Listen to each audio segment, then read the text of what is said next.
Alors, j'ai retraduit donc, en français, c'est pour ça que les lecteurs ont une version, et je rends hommage à André Chouraqui, parce que j'ai utilisé sa technique, André Chouraqui, qui est un ami, qui je rends toujours hommage, donc j'ai utilisé un peu la technique d'André Chouraqui. Ça donne lieu à quelques découvertes, quelques surprises. Ben oui, parce qu'on va retrouver la verdeur du texte. D'abord les noms. Je fais comme André Chouraqui, Jésus, c'est pas Jésus. D'abord, moi, juif, le mot Jésus, ça me plaît pas. Parce que Jésus, quelque part, il est naturalisé, quoi. Il est naturalisé, marmandé comme moi. Jésus, ça sonne bien, c'est facile. Mais en même temps, c'est aussi en son nom que l'Église a persécuté donc, à la fois, il y a cette fascination et en même temps, il y a une répugnance parce que on a un passé lourd avec les Juifs, le christianisme, l'Inquisition, les expulsions, les brûleries de Talmud, tout ça. Donc, et surtout, au nom du Père, du Fils et du Saint-Esprit, on nous envoyait au casse-pipe. Donc, il y a quand même un Yeshua, ça veut dire, c'est le nom du successeur de Moïse, hein. C'est celui, le sauveur, ça veut dire. Hein. Dieu sauve. Yeshua, avec un Aïn un peu compliqué. Donc les noms reprennent. Yerushalayim, le mot Seigneur, c'est trop connoté. C'est Adon en hébreu. Donc on va retrouver pas mal de mots hébreux, et en particulier le mot Thomas aussi.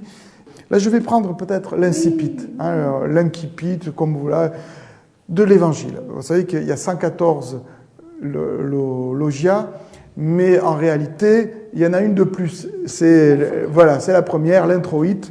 Et on va rentrer tout de suite dans le vif du sujet. La toute première phrase, mais qui est la clé de l'Évangile, et qui va nous montrer à quel point les commentateurs, jusqu'à présent, ont occulté le fait juif, hébraïque de l'Évangile. Et occulté terriblement, parce que les clés sont là. Alors si je dis l'Évangile, dans la traduction, on dit « Voici les paroles secrètes que Jésus, le vivant, qu'a dites et a écrites Judas Didyme Thomas ». On trouve chez Gilabert, voilà, courante, Jésus, le vivant, Judas, Didyme et Thomas. Bon, mais tout ça c'est de l'hébreu, d'abord. Hein, ça peut ressembler tout à fait. Eléa Dvarim, c'est quelque chose qu'on retrouve souvent, des formules toutes faites qu'on retrouve dans la Bible. Alors, Yeshua. Yeshua, c'est le sauveur. Dieu sauve. Dieu. Yeshua, Dieu sauve.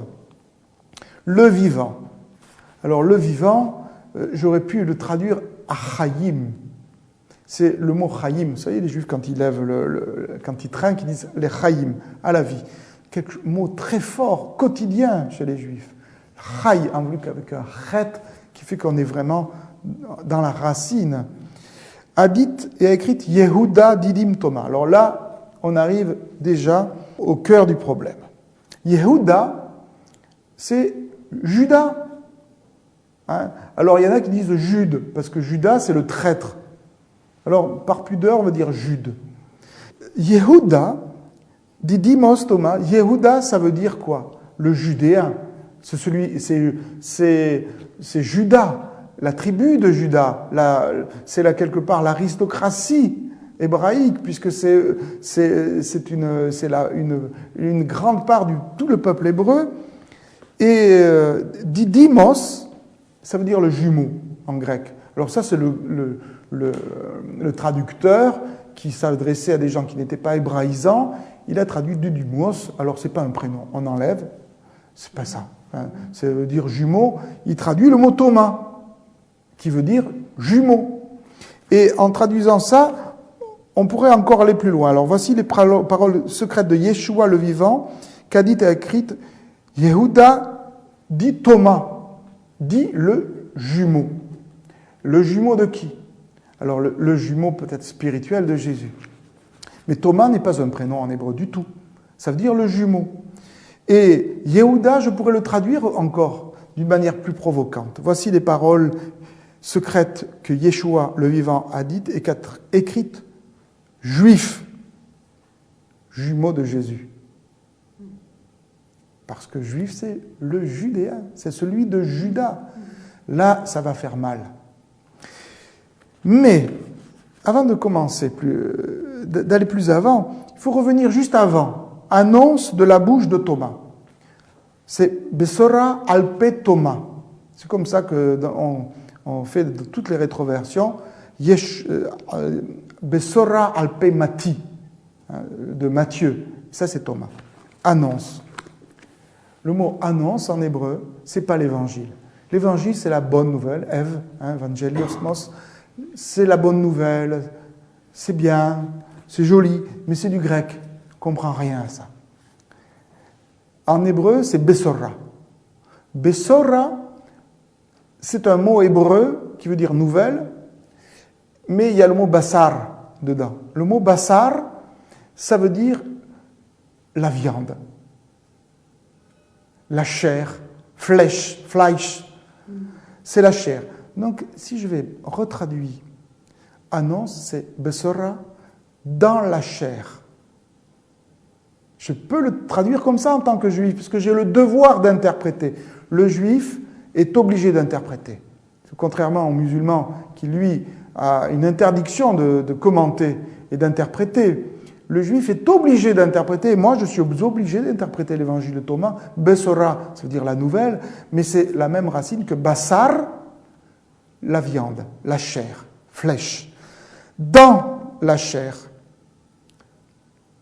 sur la bouche de Thomas. Ça voudrait dire, et là on est au cœur du problème, on voit pourquoi j'ai écrit ce livre. Sur la bouche, ça veut dire dans la tradition orale. On est dans le Talmud, c'est-à-dire dans la tradition orale, dans la chair, dans l'incarnation par la bouche de Thomas. L'incarnation par la bouche de Thomas. C'est-à-dire qu'on a la clé de l'évangile. C'est-à-dire que quand on dit le Verbe s'est fait chair, on y est là. Ce n'est pas la peine d'aller chercher des évangiles, des mots grecs qui sont magnifiques. J'adore le grec. Mais là, on est au cœur du problème, c'est-à-dire que ce qui va être dit par la suite, ça va être comment faire que le Verbe se fasse chair.